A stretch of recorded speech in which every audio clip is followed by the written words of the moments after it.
Hello, everybody, and welcome to StarNet Link. And today I thought I would go ahead and do a book review on the second book of the series of Convoluted Universe by Dolores Cannon.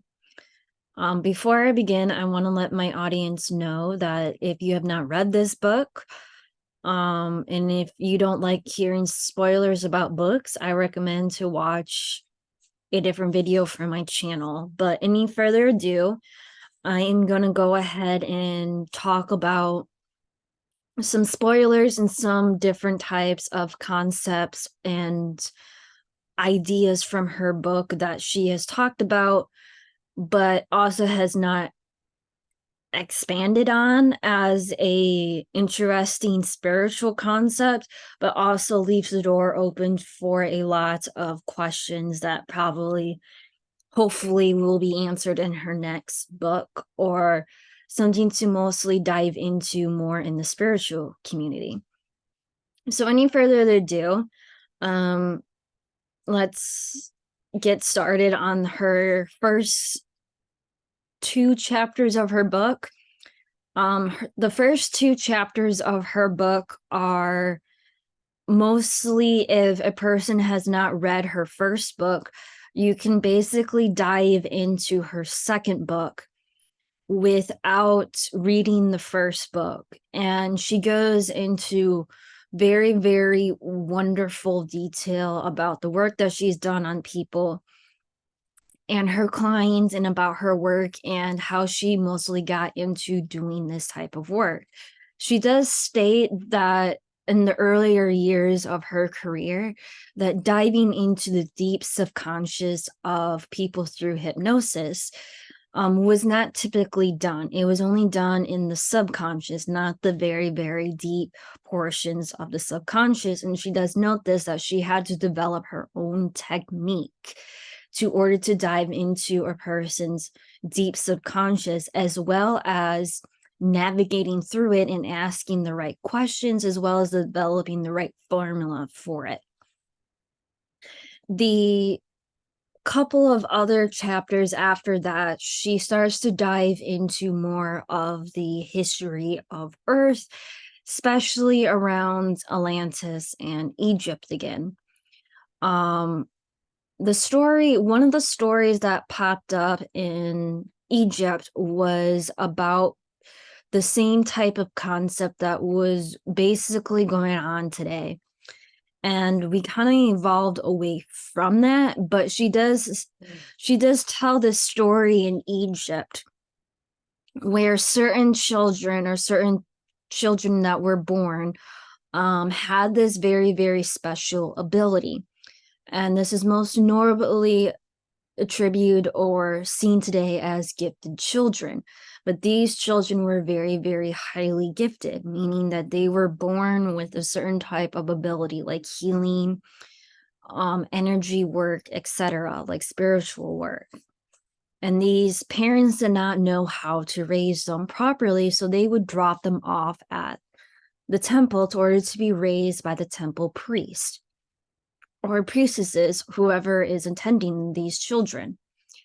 And it goes on to state that while these children were growing up in this temple, and using their, or learning about their spiritual abilities, they had to have their abilities be, I guess, numbed down or centered, or to be regulated by gold jewelry that they would wear. This gold jewelry was a way to numb down the effects of their ability, so they wouldn't kill somebody with their own abilities, as well as not disrupting certain energy flows with themselves, but keep them balanced and stable while doing certain type of energy work on people. And people started at the temple started to realize that a lot of the people that came to their temple believed that the gold that these people were wearing was actually healing them, and not the actual person that was healing them and doing the energy work or doing the knowledge. So the people knew the people thought that it was the gold that was healing them, so they started to covet the idea of gold. And there was an instance where Dolores Cannon was doing a session on a person where the person was discussing this, where they wanted to prove the fact that it was the person that's actually doing the energy work and doing the healing and not the gold. So they took off their jewelry and ended up killing a person and thinking that this person was absolutely evil, but trying to prove a point that it's the people that have these special abilities that are actually healing people, and put in the necessary teachings and abilities in order to do this type of energy work on their patients or people that were coming to the temple for their help. And it was a very, very sad and turbulent era around that time, because after that incident, it was a turning point that people started to see that this type of work was very evil, and people did not really appreciate the teachings or understandings at that point. There were ancient technology that was suppressed or hidden. And she does state that in her book, or the person that was channeling this type of stuff did the hypnosis, was stating that when the lower portion of the Sphinx or the pyramids were discovered, that there are underground caverns or tunnel networks that go into inner earth, and there's a whole entire another underworld under there. But on the other hand, it does state that during the turbulence, or I guess reckoning, that happened in Egypt, that a lot of the technology that was used, or the knowledge that was used, was stored somewhere in the temple where only certain people with a certain energy vibration, as well as a certain type of energy work, or people that reincarnated that still have this type of knowledge or abilities, can only be the ones that can access this technology or the scrolls that have been lost through time. And she does know, and the person does state that there is a chamber somewhere in the Sphinx or the pyramids where people will not understand its translation. This is because the people or the priests that were working in the temple created their own language. And because they created their own language, they were the only people that could translate as well as understand it, in order to help protect this ancient technology and understanding.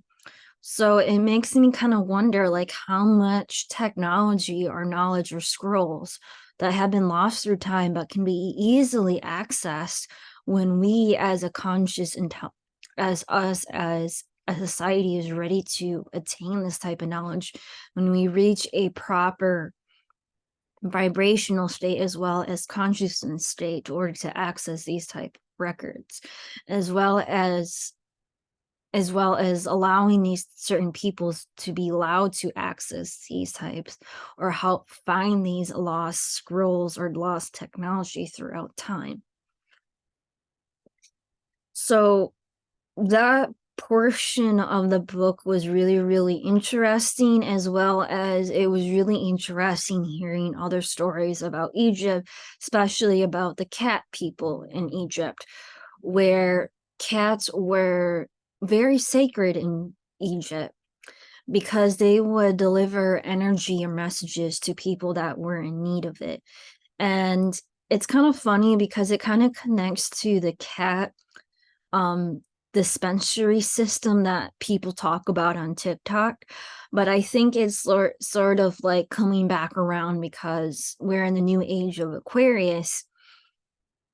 And it's like we're bringing back certain stuff that happened during Egypt, and wondering if we can handle it now as in the sighting.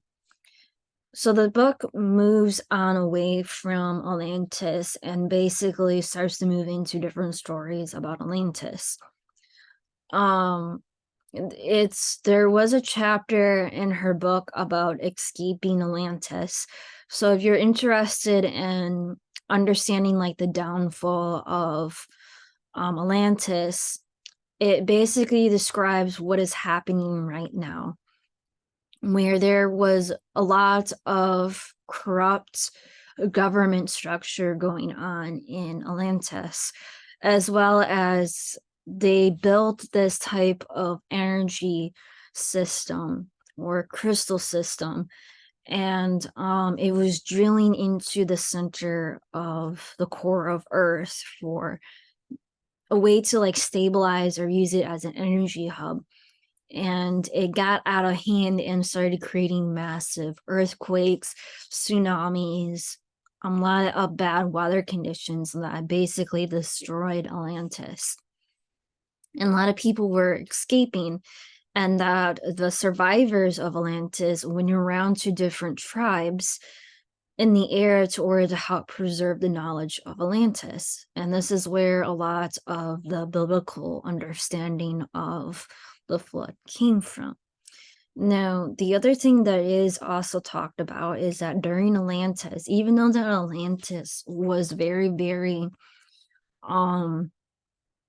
advanced for its time, there were still other primitive villages or primitive people still around in that area. So it makes me kind of question how can one section of the entire it's sort of like looking through the mirror or through a lens, like the same type of stuff that is happening during Atlantis is also happening now.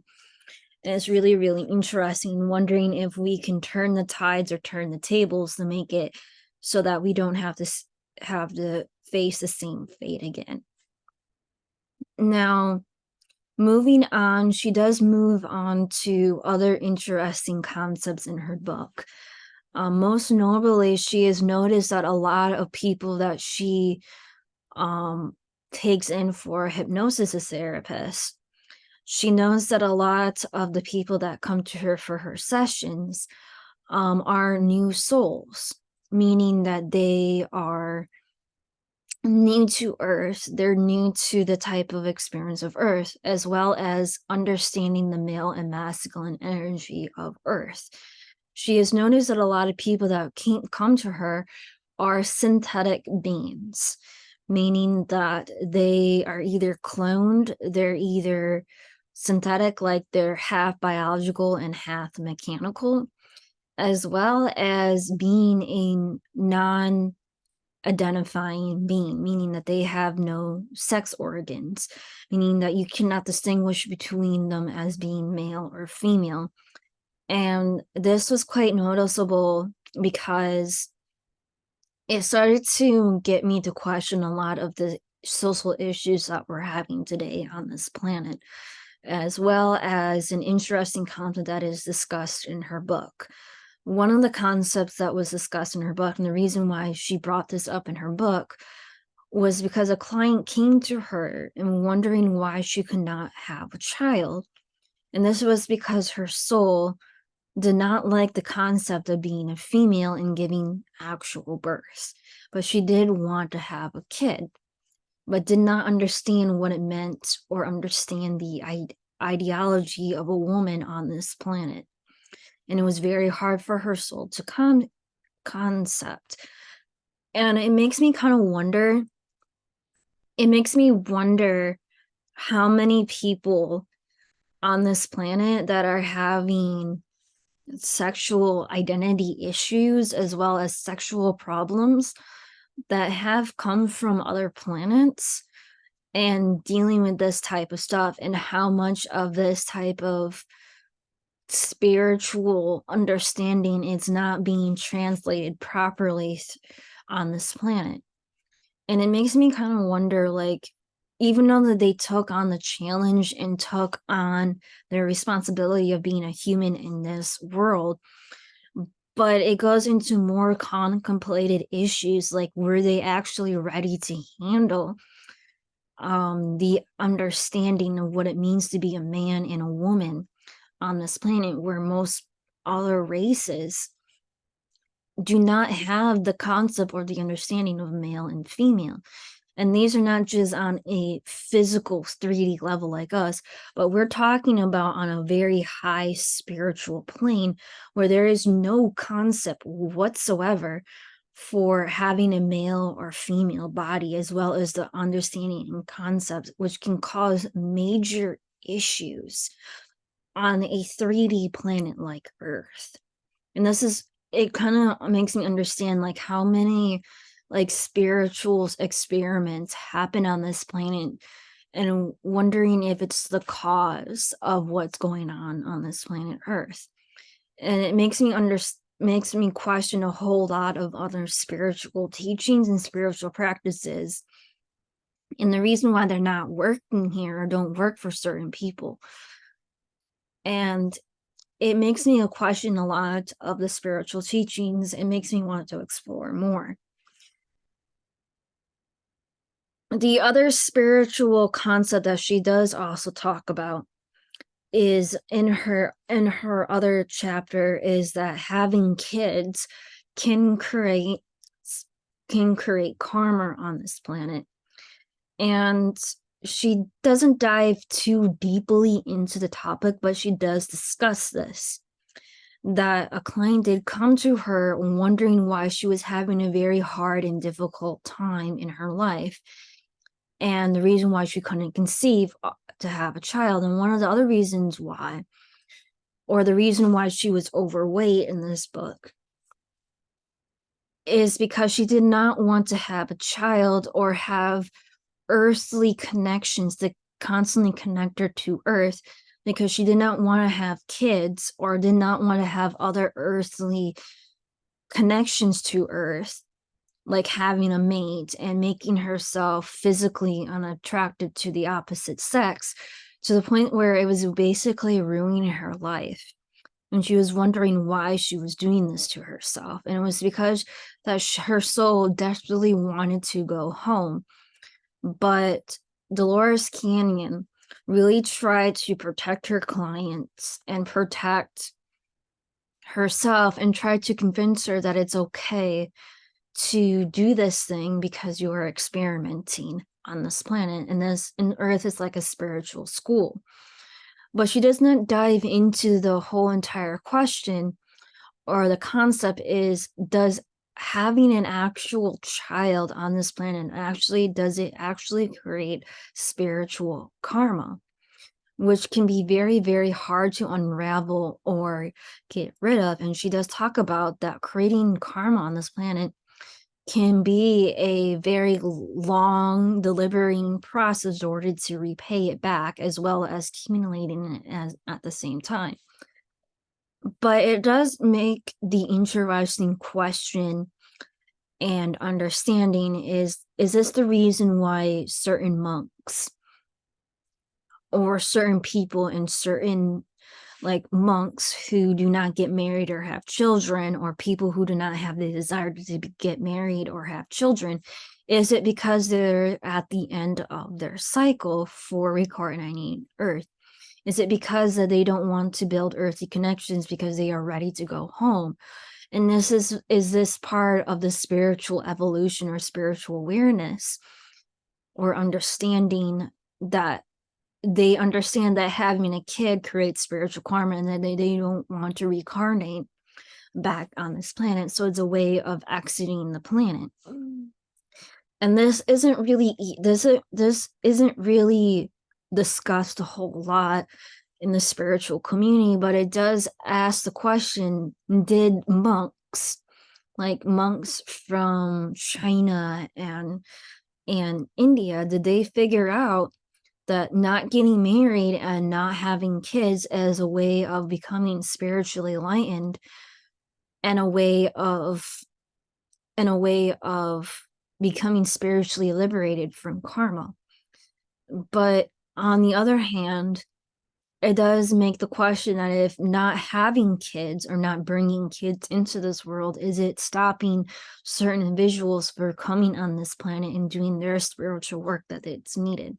So it's like a dual-end sword here with this question, where she doesn't really dive into it, but she does, and it does it does question a whole lot about the concept of having family and building certain type of connections and helping the spiritual evolution, spiritual consciousness of this planet.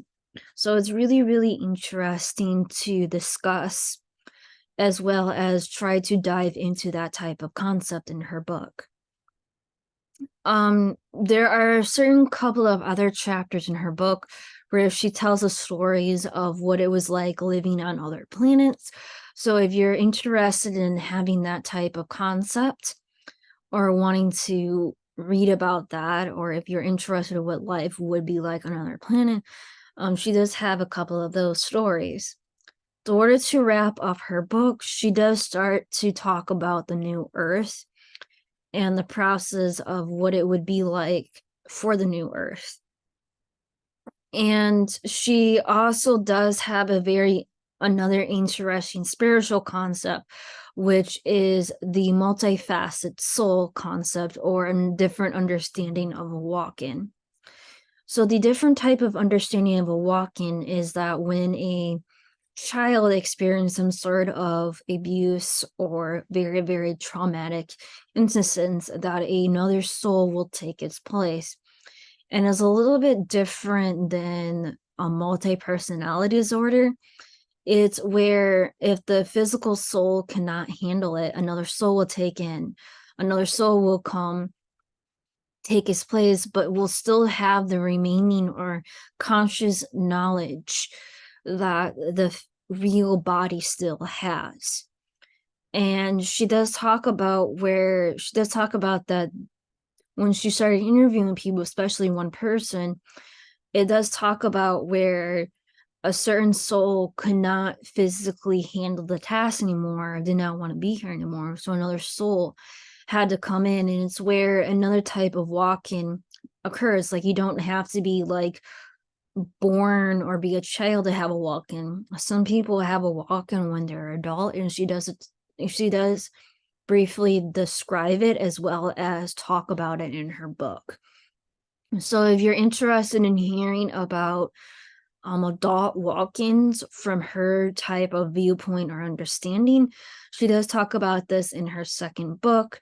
And towards the end, she does talk about in the New Earth concept that we will begin to become a lot lighter and a lot more spiritually lightened, like what a lot of people in the higher realms talk about being like spiritually lightened, or like spiritually or like physically lightened. And that's basically what she was talking about.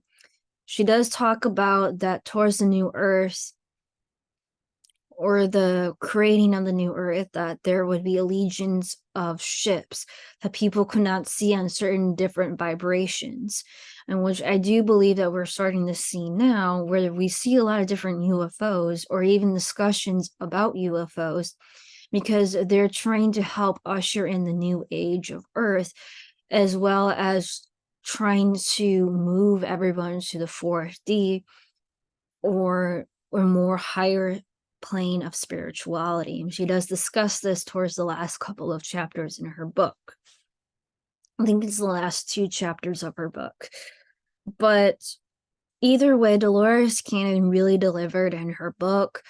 There's a lot of different spiritual concepts that I wish that she would expand a lot more on, as well as discuss a lot further in her book, which I'm hoping that she'll do in her third book. But it's interesting. It makes me curious to wanting to read her third book to see if she does expand on some of these ideas, as well as go into different other spiritual concepts from her book. But either way, she delivered very well. There's a lot of spiritual questions that I do believe that should be asked, as well as diving into interesting concepts. And it's also interesting that some of the stuff that she does talk about in her book are the same type of stuff that are happening right now, if you pay attention, of what's going on in our society right now. That the stuff that she does discuss in her book is probably happening right now. And even though she published this book like in the early 2000s, it's really interesting that a lot of her information still stands to this day. as well as opening the eyes and discussing different spiritual concepts. But I do want to say that I cannot wait to read her third book, and hopefully I do a book review on that soon. But thank you so much for listening to my videos. I really hope this book is really enlightening. If you have read this book, please leave a comment below if you have read it or have any interesting comments or remarks about her second book if you have read it. If you have not read it, I hope that this book review encourage you or interest you to start reading some of her books, or read this book, or read this book. Thank you so much for watching and listening to my videos, and I really hope that you enjoy this video. But thank you so much for watching. Please like or subscribe to my video, or share it to other people that might be interested. But thank you so much for listening to my videos.